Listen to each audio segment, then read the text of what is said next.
Hello, my name is Whitney Rinehart. I'm a developmental specialist with the PACE program here in Montgomery County. Today we're going to talk about the science of picky eaters. It's a video done by Neil deGrasse Tyson. You should have received a link to it.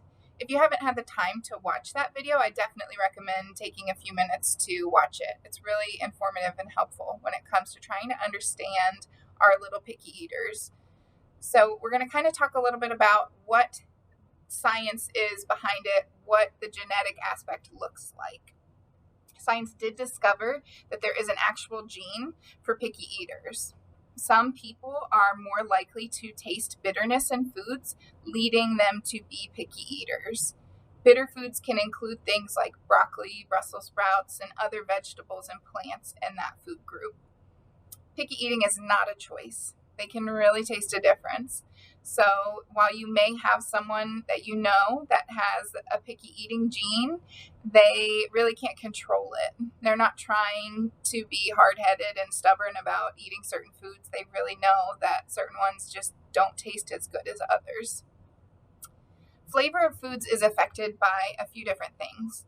The smell of the food, the sight, like how it's presented and looks before you eat it, how it feels in your mouth, in addition to how the food actually tastes. Your sense of smell can change over time, and it can affect your taste regardless of your genes.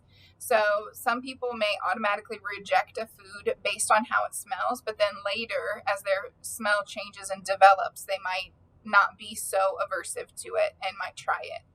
And it can also go in the opposite. Like if there's something that somebody loves and then all of a sudden the smell just turns them off completely and they don't want to eat it, that can happen too.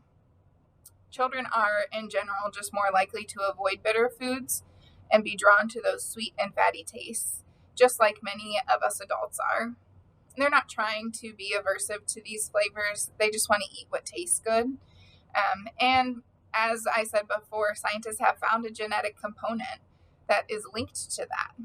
So, while you may have a picky eater and they don't like certain flavors and they spit out yucky foods, it's not really something that they can control.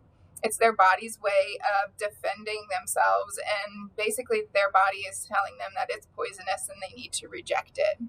So try and keep that in mind when you do have a picky eater, that it's not necessarily just behavior related. Sometimes it's genetics and you can't really control that aspect.